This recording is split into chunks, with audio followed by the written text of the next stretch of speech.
The Nebraska football team continued preparations for Ohio State here today. Sean Callahan for HuskerOnline.com, and the big news on the injury front. You had running backs Trey Bryant and Mikael Wilbon both back out here as Nebraska gets ready for this game with Ohio State. We did have a chance to catch up with Ozigbo following Tuesday's practices, kind of to get a feel for how things will go this week. Oh yeah, the reps are a little different. I don't really know how to describe it exactly, but we really don't know what it's going to translate to, and we don't know, the coaches haven't really explained what's really going on out there, so we're just coming here to practice every day. I don't really know. With that said, Ozigbo thinks he's made a pretty strong case for playing time. I felt pretty good. I mean, I felt like I, hopefully proved the case to everybody that should take notice. Hopefully they take notice, and then I'm just going to try to keep working, keep having games like that when I get a chance.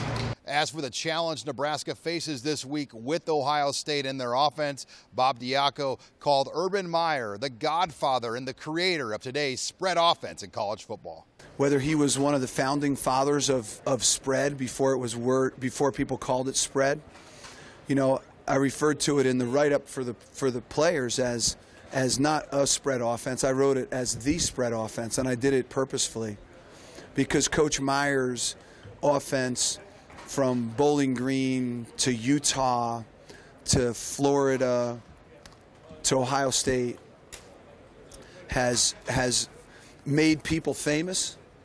It's made players famous. It's made coaches famous. His coaching tree is all around the country. They're all basically running that offense, and whether they tweak it a little bit, most don't. They run Coach Meyer's offense, and it's pretty awesome. As for this past Saturday's game with Wisconsin, Diaco said he wasn't as discouraged as you might think. It was plays, and the plays are correctable. So you grade it, you watch it, and you're encouraged. I mean, you can't help but be encouraged, I would think. I was encouraged. I mean, disappointed. I don't want to minimize that for Husker Nation. Disappointed, but encouraged about the future. The black shirts should get a big boost this week as we'll see more of Chris Jones, and we caught up with Jones for the first time since suffering the knee injury, and he kind of gave a timeline of how things have gone over the last few months. Just worked hard. Thankful for those guys in the training room, got me prepared, got me ready, but every day it was just go in there, not really say much, just grind hard, and just see what the outcome going to be. And then when the time came to test it out, everything was perfect, everything was strong. I felt confident, and came out here to practice, felt great, so just here today. And you get the impression from talking with Diaco that we could see Jones as a starter on Saturday.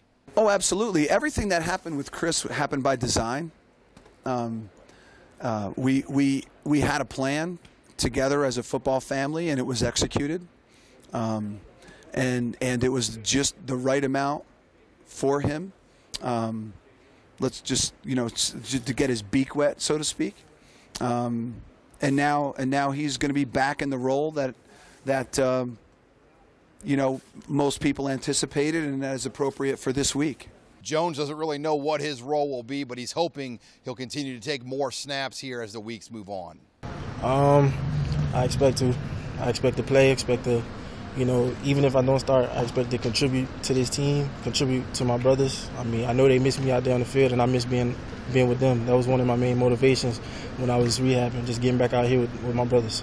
When junior linebacker Luke Gifford looks at the challenge this week with Ohio State, he said it's important the Huskers have a heightened level of focus in practice because the Buckeyes are the type of team that can knock you out at any point in the game. Definitely, yeah. We talked about that after watching film on the game. The message was we don't have time to sit around and feel sorry for ourselves. You sit around and feel sorry for yourself, and they'll hang 60 on you.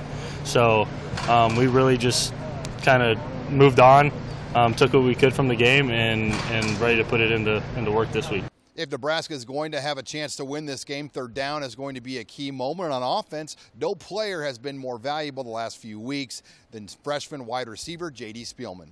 Yeah, when I break the huddle, probably one of the first things I look at is, where the ball is, so I know where my alignment is. And after that, I check the sticks just to make sure I got to know, my depth on the route, or, maybe my route might be a couple yards short of the stick. So I got to know that if I catch the ball, I got to make that an extra effort to go and get those extra yards. The sticks is definitely something I pay attention to on third down.